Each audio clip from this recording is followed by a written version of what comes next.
Bien, también hay subjetividad en la literatura de tipo narrativa, y eso no es poesía de por sí. Y hay poesía en narrativa, con lo cual la definición de poesía es muy complicada, porque nos llevaría a todo un debate. Pero fundamentalmente, lo que quiero resaltar es que cuando vi el trabajo de Alejandro, cuando tuve la oportunidad de leer el trabajo de Alejandro, sus poemas, me encontré con una persona que, a pesar de la juventud, porque estamos hablando de un muchacho de 22, 23 años, tiene una profundidad metafísica su poesía, de tal forma que me llevó a incentivarlo, a decirle, continúa con esto, me parece asombroso. Yo había leído 4 o 5 poemas hasta que apareció el libro completo, no todavía editado, y entonces vi un complejo, un compuesto, que me pareció sumamente interesante y que, bueno,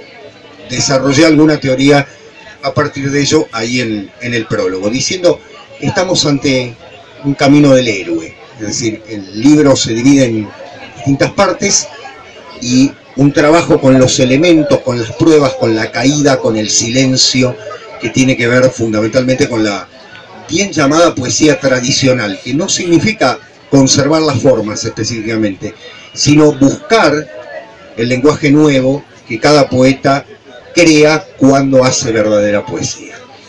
Yo hoy decía recién en la Divina Comedia que los poetas crean el lenguaje, son los que nos hacen ver el lenguaje de nuevo, son los que nos abren a la posibilidad de un mundo distinto. Las palabras que usamos cotidianamente se desgastan, se ajan, y son los poetas los que de pronto, usando la misma palabra, la redescubren con una belleza notable. Es por ello que quiero, por capricho personal, preguntarle a Alejandro, en primer lugar, cuál es su visión de la poesía, y darle el pie para que reflexione con toda la tranquilidad que espero que tenga. No es fácil estar ante personas, pero más porque los poetas son concentrados, pero fundamentalmente que pueda expresar estas ideas y luego sí leer sus poemas y que ustedes tengan la posibilidad de preguntar y demás. Así que, Alejandro. Muchas gracias. Buenas noches. Antes que nada agradezco al profesor, a la asociación por invitarme y por el espacio, y a ustedes por estar escuchando acá. ¿Sí? Bueno, ¿qué considero yo como poesía? La verdad que con la pregunta me mató, ¿sí? Porque es algo que él mismo me lo ha dicho, yo se lo dije, lo discutimos. Es algo que no se puede definir con facilidad. Sería más simple decir qué no es poesía, ¿sí? Bueno, en primera instancia, ¿qué no es poesía? Lo que dijo el profesor, esa expresión de sentimientos, ¿sí? Que cae en una cursilería, si se quiere, de la palabra, esa escritura falta de contenido, ¿sí? De un contenido profundo. Y ahí podemos encarar un poco, ¿sí? A un aspecto principal de la poesía, que es en sí la profundidad, ¿sí? Si no me equivoco. Una profundidad que no tiene que ver solo con cuestiones lógicas, racionales del pensamiento. Cuando digo profundidad me refiero a una profundidad de corte espiritual, si se quiere, sin caer en las religiones. El profesor, en la charla sobre la Divina Comedia, explicó bien que en una estructura superficial las religiones son diferentes, pero en una estructura profunda hablan de lo mismo. Bueno, yo siempre he creído que las religiones hablan de lo mismo. Dentro de eso podemos encauzar a la poesía, ¿sí? Como un camino hacia lo trascendental, hacia la trascendencia. Entonces, ¿qué pasa? Estamos hablando de algo trascendente en un mundo mortal, si se quiere. Yo cuando tengo que explicarlo, por ejemplo, a alumnos de secundaria, cuando doy clases, les digo lo siguiente, que se imaginen un mundo de dioses, un mundo superior, algo que no se puede tocar, y algo que por ser también ajeno a lo mortal es inefable, no se puede explicar con palabras, ¿sí? Es algo que está en una dimensión completamente distinta de la dimensión en la que nosotros vivimos. Entonces, en tanto divino, en tanto instancia divina, en tanto inefable, el poeta, y yo no me incluyo como poeta, me considera el profesor poeta, pero a mí me queda demasiado grande ese mote. ¿El poeta qué hace? Tiene un contacto breve, ¿sí? Con lo divino, con lo trascendente, con los dioses, si se quiere, con las ideas, o en términos más técnicos con los arquetipos. ¿Qué son los arquetipos? Lo podría explicar el profesor detalladamente, pero tomaría mucho tiempo. El poeta ve estos arquetipos, ¿sí? Y trata de traerlos a este mundo, al mundo material, si quieren, si les parece el término. En ese pasaje del mundo arquetípico al mundo material hay una cuestión, la inefabilidad de las ideas, ¿sí? La imposibilidad de pronunciar con palabras de este mundo, diría Pizarnik, lo que se ha visto en ese breve momento, en esa alucinación, en ese trance, si se quiere. Tomando por ejemplo los oráculos, el oráculo de Delfos, ¿sí? De la cultura helénica, ahí ya se daba también esta visión de la pitonisa que tenía que ser traducida por los monjes en palabras, en hexámetros, si no me equivoco, ¿sí? Bueno, esto es parecido. La poesía es básicamente eso, es el traspaso de lo que se ve en ese mundo arquetípico, divino, de ideas, hacia un mundo mortal.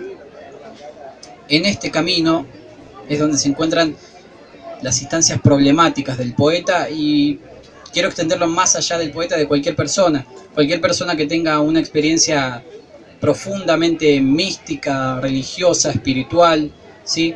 Encuentra muy difícil expresar con palabras aquello que ha visto. En esta dificultad se genera algo que yo creo, se lo he propuesto al profesor, es intuitivo, que es el desvío del lenguaje. Y acá entramos también en otro punto importante de la poesía. La poesía utiliza el lenguaje básicamente para ir contra él mismo. Sí, intenta desestructurar ese lenguaje. Pero ¿qué pasa? En la lucha por desestructurar el lenguaje se puede caer. Y esa desestructuración se puede dar incluso en la mente del hombre, llevando, por ejemplo, a la locura o a la muerte. ¿Sí? Casos que se han conocido en poetas mujeres, en poetas hombres muy importantes. Y ahí está la cuestión difícil, ahí está el hecho por el que yo creo que, sin exagerar, la poesía es una especie de maldición también, es casi patológica. ¿Por qué? Porque tiene ese peligro, es un juego, es un arma de doble filo, usar el lenguaje de esa forma, ¿sí? Tiene sus pros y tiene sus contras. Pero bueno, volviendo a este desvío del lenguaje, ¿sí? El poeta toma esa visión divina, esos arquetipos, esas ideas, y utiliza formas metafóricas. Y yo creo que es intuitivo, ¿sí? El hecho de utilizar formas metafóricas. ¿Por qué? Porque la metáfora en sí no es algo propio de la poesía, es algo propio del lenguaje. Es la simbolización. El lenguaje con el que hablamos cotidianamente es un lenguaje simbólico, ¿sí? Pone algo en lugar de otra cosa. Pero ¿qué pasa? Sí, el lenguaje de la poesía es mucho más simbólico, es simbólico a un nivel más profundo, si se quiere. Por eso también los poemas no se tienen que leer de forma superficial, de forma en un nivel semántico, si se quiere, de la palabra, en un nivel en el que se vea la anécdota o la historia, porque ahí está también un gran problema de la poesía. Una poesía que se considera poesía por la forma, por la métrica, por los versos, por la rima, por todo lo que quieran, pero lo único que comunica es una anécdota. Eso no es poesía, eso se aleja porque carece de ese contenido profundo, trascendental del que yo hablo. Entonces, bien, es intuitiva la metáfora.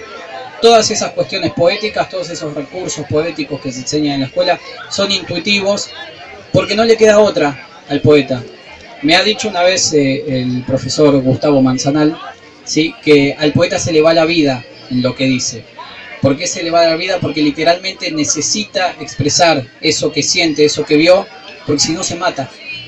¿Sí? Muchos psicólogos dicen que el comportamiento del suicida tiene que ver con una cuestión de que el suicida ya no le ve el sentido a la simbolización. El suicida no simboliza, entonces no utiliza el lenguaje.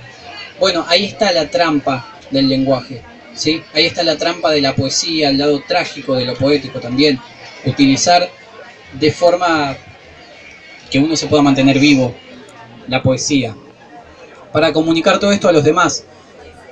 Y bueno, ¿qué pasa? En esa comunicación está por un lado el poeta y por el otro lado el lector. y si me permiten profundizar un poco, voy a tratar de ser lo más concreto posible, de no abstraerme mucho. Se puede decir que hay 4 niveles o 4 dimensiones de la poesía. ¿Sí? Vayamos desde lo más simple hasta lo más profundo.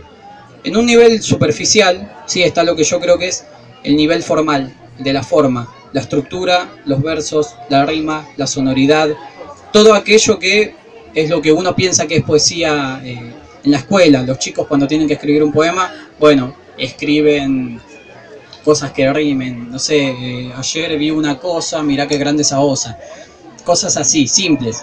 ¿Sí? Ese está muy bien, es un nivel que ayuda y que colabora, porque está en conexión con los otros niveles que yo propongo, pero no es suficiente. ¿Sí? De esto ha decantado un estudio formal de la poesía, los formalistas rusos, que son conocidos por los que han estudiado letras, ¿sí?, que se quedan en eso, en la sonoridad, en la musicalidad, en la métrica. Pasamos después a un segundo nivel, ¿sí?, que es un poco más profundo, que es el nivel del código o nivel semántico, como le digo yo. Todo esto es básicamente es algo que yo inventé, ¿sí?, así que no es algo verdadero o algo que esté avalado por nadie, ¿sí?, es un chamullo mío, si quieren. En este nivel del código, nivel semántico, están las palabras en sí. ¿Sí? Acá está lo que podríamos decir que es lo anecdótico, ¿sí?, el uso de determinadas palabras que está en profunda conexión con el nivel formal, con la rima, con la sonoridad, la musicalidad. Bien, en este nivel semántico se eligen las palabras. ¿Por qué? Porque no es lo mismo utilizar la palabra casa que la palabra hogar, no es lo mismo utilizar la palabra cama que lecho, no es lo mismo utilizar la palabra Dios que la palabra dioses, ¿sí? Ahí entran distintas connotaciones, si se quieren, que tienen que ver con una cuestión cultural del poeta, la sociedad, el tiempo en el que está inscripto. Esto se ve, bueno, por ejemplo, en la Divina Comedia, en los coloquialismos que usa Dante, que usted mismo dijo, después tuvieron que ser cambiados para ser comprendidos. Sí, en este nivel, en este segundo nivel semántico está todo eso, todo lo que es la anécdota y lo primero que uno lee, que tampoco es suficiente, ¿sí? Porque quedarse en el nivel formal, bien, es lo peor que se puede hacer. Quedarse en el nivel semántico, en el del código, en el de la anécdota, también es algo insuficiente, algo que no permite traslucir el verdadero mensaje de la poesía. Yendo más allá, sí, en un nivel más profundo, como descendiendo en los infiernos de Dante, tenemos lo que sería el nivel simbólico, ¿sí?, donde hay partes del verdadero mensaje que el poeta transmite. Sí, partes separadas, si se quiere, hay distintas simbologías. En cuanto a esto, el profesor me ha dicho, los estudios del simbolismo son bastante confusos y, bueno, no lo tengo bien determinado, pero este nivel simbólico sí concibe todas las partes del mensaje, pero no concibe todavía el mensaje final, el más profundo, ¿sí?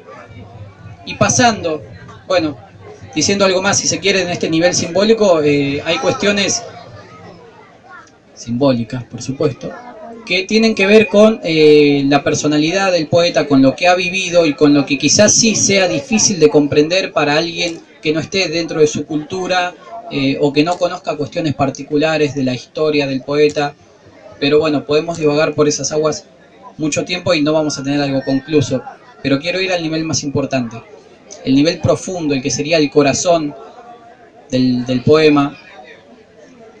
Voy a tomar otra analogía después, sí, pero primero les explico esto. En el nivel profundo, que es el nivel arquetípico, está el verdadero mensaje, ¿sí? Ese nivel contiene todo lo que es el poema en sí, en profunda conexión con los otros niveles, en profunda conexión con el simbolismo, con esos mensajes que se reestructuran, ¿sí?, y toman su forma original ahí, en profunda conexión con lo semántico, con la selección de palabras, en profunda conexión con lo formal, porque aunque lo dejemos relegado a un nivel bastante superficial, lo formal también influye en ese mensaje. Voy a tomar una comparación con lingüística, si se me permite. Sí, en la lingüística, en el análisis de oraciones, el verbo, ¿sí?, es el sol de esa constelación, de ese sistema. Y el verbo exige complementos, exige un sujeto, exige un complemento régimen, exige un objeto directo, objeto indirecto, todo lo que quieran, ¿sí? Bueno, este nivel profundo, arquetípico de la poesía exige todo lo demás. Entonces, ¿qué pasa? El poeta entra directamente en este nivel, tiene una alucinación, ¿sí? Yo he tenido alucinaciones, pero con el alcohol, no tiene que ver con algo profundamente espiritual. Se pueden tener alucinaciones con otras cosas también, pero no vienen al caso. El poeta tiene esta alucinación, ¿sí? Este breve momento de divinidad, ¿sí? ¿Y qué pasa? Tiene que pasar por todos esos otros niveles para concretar el poema. Tiene que pasar por lo simbólico, ¿sí? Para bajar ese mensaje a través de los desvíos del lenguaje, que son necesarios, que son intuitivos, que se los exige el mensaje y la poesía en sí. Tiene que pasar por el nivel semántico del código para hacer una selección de palabras que sea adecuada, ¿sí? Ya les dije, no es lo mismo decir cama que lecho, no es lo mismo decir casa que hogar, tienen distintas connotaciones. Es sabido que en el lenguaje, en la lengua, los sinónimos no son sinónimos del todo, siempre tienen una connotación en lo profundo que difiere y que tiene que ver con toda una historia de las palabras. Y con toda una selección personal del poeta y social y cultural también. Y tiene que pasar también por último por el nivel formal, que es importante, por supuesto, además de ser algo superfluo, es importante porque es por donde entra el lector, ¿sí? Y ahora vamos con el camino del lector. Si bien el poeta tiene que ir desde lo más profundo hasta lo más superficial, el lector tiene, creo yo, un camino más que entra dentro de lo que puede ser un camino que puede quedar trunco, ¿sí? Si bien el poeta ha llegado directamente a lo divino, al arquetipo, a la idea que tiene que expresar, puede quedarse en otras partes, pero vislumbró el mensaje, ¿sí? Divisó ese instante de divinidad, ese mundo platónico de las ideas del que tanto se habla. El lector no. El lector entra por la forma, ¿sí? Decodifica después el código, lo semántico, tiene la ardua tarea de meterse en lo simbólico y de quedar ahí, ¿sí? Puede quedarse en la forma porque es un soneto y puede decir, ay, qué lindo suena este soneto. ¿Y qué dice? No, no sé. Bien. Puede quedar en lo semántico, puede decir, mirá lo que cuenta esto, cuenta la historia de un hombre que hizo tal hazaña. Bien, pero ¿cuál es el mensaje profundo? No sé. Y puede ir a lo simbólico, descifrar las partes del mensaje y si tiene suerte puede llegar a la esencia del poema, que es el arquetipo y la idea, la divinidad que ha bajado y se ha plasmado en el papel. Sí, yo no aseguro que yo haya plasmado muchas cosas profundas acá, eso lo dirán los que lo lean, bueno, el profesor lo podrá decir, pero el lector tiene el peligro de quedar trunco en ese camino y de quedarse en una de las formas, ¿sí? Entonces hay un camino de ida y vuelta en el poema, que puede quedar en un camino solo de ida, ¿sí? O ni siquiera eso. Ahí entra de vuelta lo que les digo, el poeta tiene que expresar lo que siente, lo que ha vislumbrado, no lo que siente, ¿sí? No los sentimientos. Tiene que expresar eso porque si no, se muere, ¿sí? Se seca por dentro, se le cae el alma, si lo quieren ver así, ¿sí? Desde algo más gráfico. Y bien, y el lector tiene la tarea contraria, que es ir desde afuera hacia adentro y quedarse en el camino. Y eso es también lo que, si se quiere, ha devastado todo el estudio de poesía, porque es como yo les digo, hay estudios solo de la forma, hay estudios solo de la anécdota, ¿sí? Hay estudios más profundos. Hay un teórico, ¿sí? Don Julio Valderrama, que es el que da nombre a la asociación, que sí ha logrado un estudio profundo en su introducción a la poética, que bueno, es un texto bastante difícil de conseguir porque somos unos pocos selectos los que lo hemos podido leer, pero hace un análisis profundo de todos estos niveles, ¿sí? Y de lo arquetípico, de lo trascendente, ¿sí? Explica que el poeta logra la trascendencia a través de la inmanencia, ¿sí? A través de las cosas de este mundo logra llegar a las ideas. Y en este texto, ¿sí? En esta teoría que expone Valderrama, dice que el poeta no sabe lo que dice, pero lo dice ciertamente, se deja llevar. Bien, yo no sé lo que digo acá, es cierto, yo he escrito cosas, es verdad, he escrito cosas que las vi después y dije, bueno, acá hay algo, lo dejé 3 meses en el cajón y dije, sí, esto me gusta, esto tiene un mensaje, pero depende de cómo escriba cada poeta. Por lo general, y creo que es la sensación más linda, escribir todo de golpe, ¿sí? Que sea como una especie de expulsión de esa divinidad que uno contiene en el cuerpo y que no la aguanta el cuerpo porque es un cuerpo mortal, ¿sí? Y la poesía tiene que ver con eso. No voy a decir que la poesía es esto, pero la poesía tiene que ver con eso. Tiene que ver con la trascendencia, tiene que ver con lo espiritual, tiene que ver con las divinidades, tiene que ver con las ideas, con los arquetipos y con la dificultad de transmitir todo eso con palabras mortales. Sí, la poesía es esa lucha constante es una lucha constante que lleva al hombre desde que es hombre. Sí, negar la humanidad y anhelar lo que no es. Sí, anhelar la divinidad. Entonces el hombre se encuentra en esa transición, en el medio, y en él conviven miles de dimensiones, ¿sí? Que van desde lo meramente mortal y material hacia lo divino y lo trascendente. En ese camino en el que está sumergida toda la humanidad está la poesía como un eslabón importante, ¿sí? Para lograr satisfacer un poco ese anhelo de divinidad, ¿sí? Para decir, bueno, somos mortales, somos humanos, somos carne, somos animales, pero podemos ver eso que está más allá y eso que sirve para la constante persecución de las ideas en la que estamos, ¿sí? Porque el humano se inscribe en una persecución constante de las ideas. Y la poesía es una aproximación, por eso el título, ¿sí? La poesía es una aproximación a los dioses, es una aproximación a esas ideas que buscamos, que sí, si se quiere, se pueden resumir, bueno, en la búsqueda de la felicidad.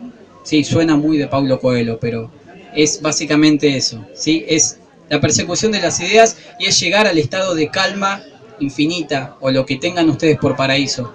La poesía es una ventana a todo eso, ¿sí? Que puede hacer caer al hombre, sobre todo al poeta, más que al lector, ¿sí? El poeta, bueno, ya lo dije, puede terminar o loco o muerto. Algo de loco tengo yo, por lo que me han dicho, ¿sí? No es algo positivo, pero permite quizás que pueda expresarme. Pero bueno, yo me expreso en estas palabras porque es lo que sale y es lo que necesito hacer. En la poesía hay mucho sufrimiento, hay mucho goce, ¿sí? Hay varios poetas que prefieren no leer lo que han escrito porque les rememora todo eso.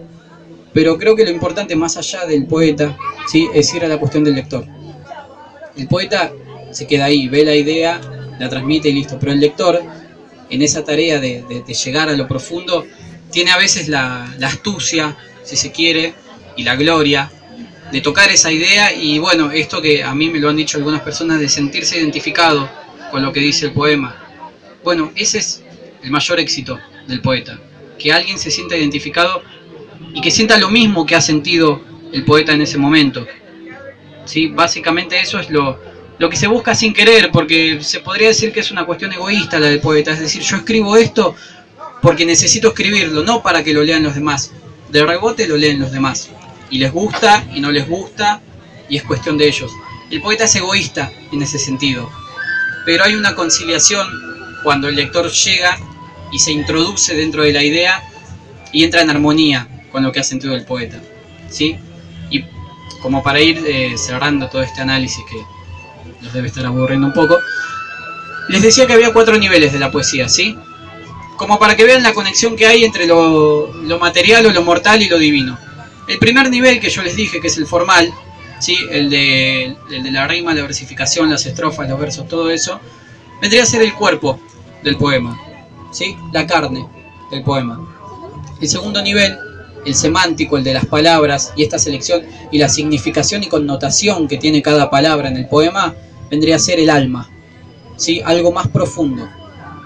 El tercer nivel, y mucho más complicado, ¿sí? Para explicar y todo, el simbólico, el nivel del mensaje repartido en distintas partes dentro de ese texto, es el espíritu del poeta.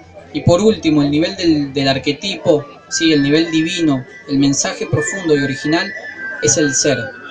El ser en tanto que, el ser en tanto toda la existencia, el universo, la comunión con Dios, si se quiere. No me gusta usar mucho la palabra Dios porque por ahí se lo tilda de... se lo escribe en alguna religión, pero es eso, ¿sí? En lo profundo, la idea que transmite el poema es la comunión con Dios. Eso que, bueno, los hindúes lo explican, es volver a la llama divina, ¿sí? Somos chispas de esa llama divina. Y bueno, los hindúes dicen que cuando se muere se vuelve a esa llama divina, a esa comunión. Ese es el nivel profundo de la poesía, ¿sí? En todas las religiones está esto de la unión. Pero bueno, el poeta toma revancha de la mortalidad, ¿sí? Y asume esta tarea de expresar lo que ha visto, lo que él ya ha sentido, que es esa comunión, y hacer que los demás la sientan. Y el lector, como digo, si tiene suerte y astucia, va a llegar a esa comunión.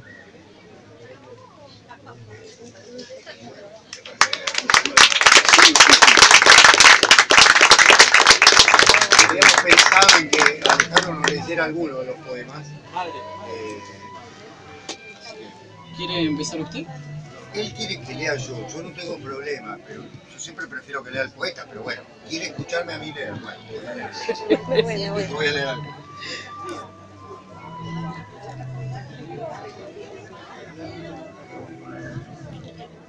Hoy que naces, serás de agua, incontenible, cauce del río, bello raudal. Y no habrá costa que quede seca cuando salvaje logres pasar. Serás de aire, tornada en viento, y también brisa dulce serás. Corre, camina, mueve las hojas, nada te alcance ni logre atar. Pero calma también ese ritmo y percibe y admira y escucha.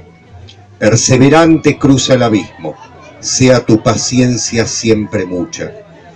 Inamovible serás de tierra, madre de tantas cosas brillantes. Germinará la simiente en ti, florecerás hermosa y fragante. Serás el fuego que te consuma, que purifique todo tu mal. Conocerás que tu alma es pura, que el mundo no la puede manchar. Y cuando olvides todas las cosas, que alguien abrirte los ojos pueda, para que veas que si es invierno, es porque viene la primavera, que podrás llegar a donde quieras. Eres un ave entonces, vuela.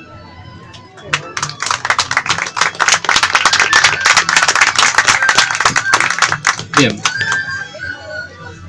El que voy a leer se titula La noche es un templo. Es un poco largo, pero tengan paciencia. Bueno, ahí hay otra cuestión. Hay poemas que son muy breves, que para nosotros dos son los mejores, ¿sí? Sin caer en la soberbia. Pero leerlos acá sería un poco complicado. Yo les voy a leer después uno breve, pero es preferible que los lean ustedes, y ahí metemos el chivo para que compren el libro, que lamentablemente hoy no está, pero mañana va a estar, ¿sí? Hoy hay 3 ejemplares que traje yo, pero mañana va a estar en uno de los stands. Bien, la noche es un templo. La noche es un templo. Yo puedo sentarme a escuchar mi propia voz reverberando en el aire. Puedo hallarme a mí mismo y saber que no me conozco más, y esperar a que un estallido colme la atmósfera, como un grito que viene a despertarme. La noche es un templo, y yo rezo, inclinado ante mi propia figura, y veo de cerca las grietas en mi rostro, en mis manos, en mi pecho y mi interior, vacío. Se ha escapado todo y ahora lo noto, pero no es tiempo de buscar lo perdido, ni de levantarse, ni de hacer ruido. Cada paso suena inmenso y hace ecos de trueno en el aire. Mi soledad se sienta a verme, se acerca para besarme. La noche es un templo y vengo a sanarme. Parecen los días tan largos, gotas calando la estirpe de mis ideas, como un ardor se van acumulando. Yo vengo a vaciar mis ánforas, bebiéndome el vino agrio de mis dolores. Vengo a tomar el alimento seco de mi espera y mis deseos. Vengo a sentarme sobre el silencio frente a mi reflejo. La noche es un templo. Los recuerdos como incienso aroman las cosas. Las preguntas me cortan la espalda y el tiempo muere por un momento. Un fuego tierno entibia los huesos, un llanto triste termina en sueño. La noche es un templo. Vengan los dioses a morir en cada hora o callen. Consúmanse como yo, en sus propias angustias hasta hartarse. La noche es un templo sin más altares que las ideas, el silencio y la sangre.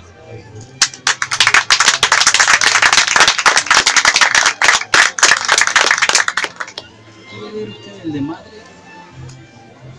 Sí. Bueno, acá pedido el público madre, pero quiere que lo lea yo. Mientras yo voy buscando la otra.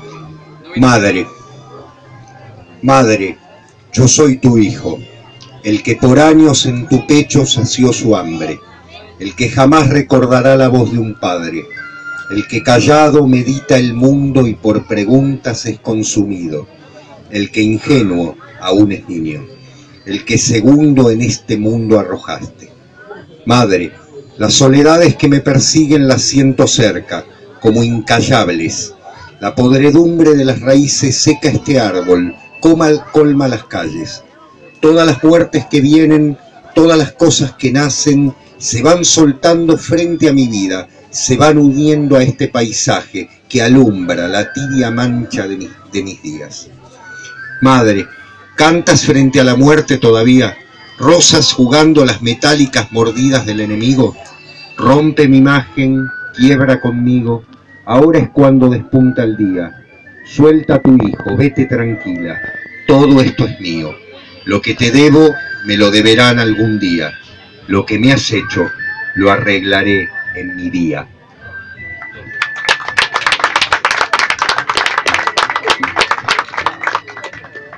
Bueno, este es más corto. Un soneto, ¿sí?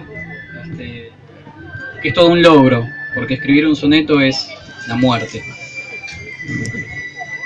Hay 2 sonetos en el libro, ¿sí? Para más no me dio.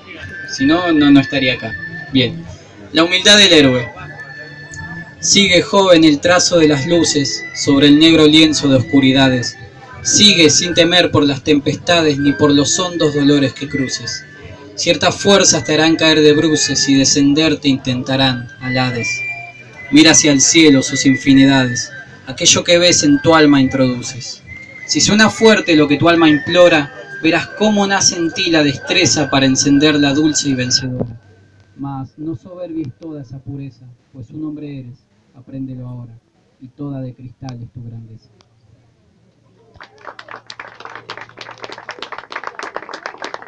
Bien. Les busco uno corto, para que vean que los breves son más complicados. Bien, ofensiva final. Es breve. Toda la penumbra ha venido a vencerme, con un frío rocío, con una cortada tajante en el centro de la espera, que te nombra como un sueño nombra al deseo oculto. Era corto. Bien, esa es la cuestión con los poemas breves, ¿sí? Los poemas breves son los que contienen más